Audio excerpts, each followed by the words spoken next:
Mga Lods, magandang hapon po sa inyong lahat. So, muntikan na kanina mga idol na magtulak ako sa aking sasakyang motor.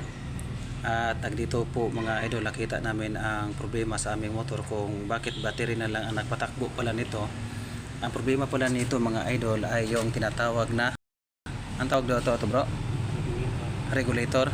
So yung regulator mga idol, yun pala yung dahilan na battery na lang ang napapatakbo dahil nga po ay hindi na nagcha-charge. Kaya ang ginawa naman dito sa veterano nating mekaniko, hindi na direct na lang niya mga lodi.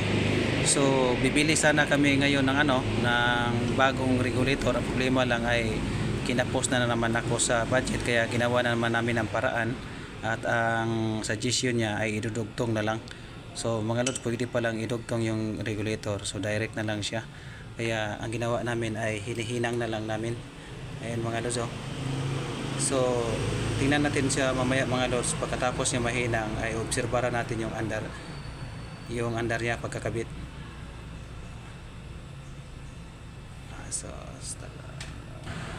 So kanina mga lods, medyo malayo-layo, so mga 100 meters kanina mga idol, na tumatakbo yung motor ko, na parang ang takbo niya parang gumaganon, parang nagkakabayo-kabayo siya, kabayo-kabayo, yung gumaganon-ganon siya.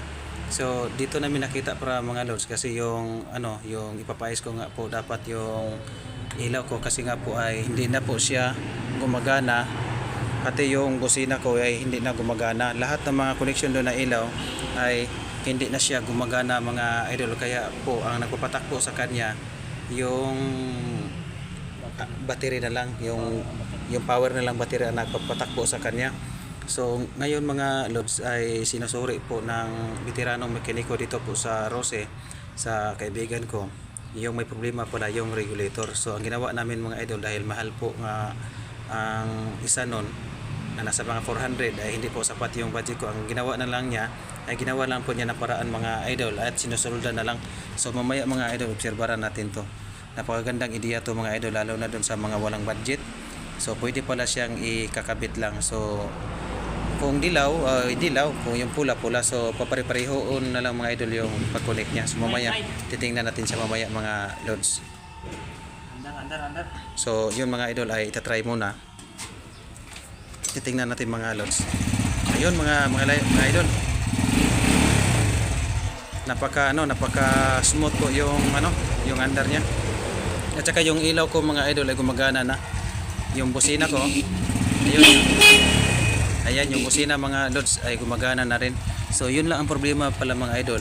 Wala pala tong hindi pala to na nag-expire yung busina ko. Ang problema lang pala yung regulator. Pasensya na po mga idol. Yung regulator lang po ang may problema. Kaya ang ginawa namin, so ito siya mga lods, oh. Ito mga lods yan.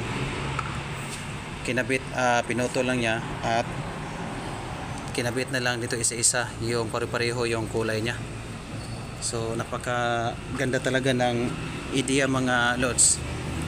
Lalo na dun sa mga hindi pa nakakaalam at sa mga wala pang budget. So nagpapasalamat talaga ako mga lods sa taong ito, dahil ayaw po niya na magastusan ako ng malaki. Talaga magastos naman talaga lods, pero po 400, tapos yung budget ko ay sapat lang kasi pambili ko nga po dapat yun mga lods ng ilaw. Sabi niya sa akin, huwag ka muna bumili ng ilaw, isusubukan muna natin, itatry natin yung mga connection niya, baka gumagana. Yun nga po, na sobrang tuwa ko po talaga mga idol, ay dahil gumagana po yung ideya niya. Ayan mga idol, oh, kinakabit niya. At nakita niyo naman po kayo na mga idol na umaandar. So ayan, nilagyan na lang namin siya ng electrical tape para hindi po magkadikit-dikit yung ground. So mamaya mga lods ay tingnan natin yung pag-andar niya ulit. So pwede ra gid ay ang regulator niya matangtang nya soldahon, pwede ra siya dai. Basta dili lang basket ang regulator, okay na. Ha? Basta dili lang basket ang regulator, okay na. Okay. Kung basket ang regulator, dili din siya nakatag og power. Kinanglan kita to ilisan bago, pero kung okay man lang sa mga connector man lang na Pilipin siya, pwede ra siya ma-remedihan. So mao to mga lods na di ba nindot kayo ang iyang mga ideya kaysa dili pud sa uban ha, dili sa tanan pud nga mga mekaniko. So the experience maguna ko mga lods sa una nga na ako'y gipaobras kong motor. Bisan kung wala sa isunog, gikatra niya mga idol tapos gignan ko nga naay sunog.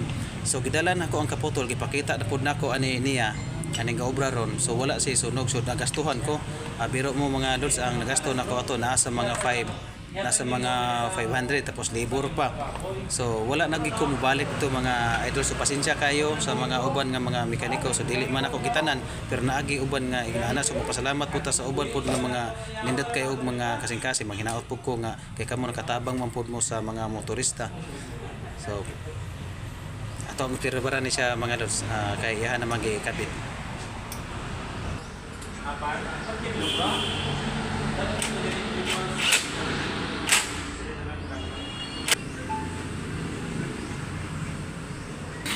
So yan mga lods ay unti-unti na siyang ibalik mga idol.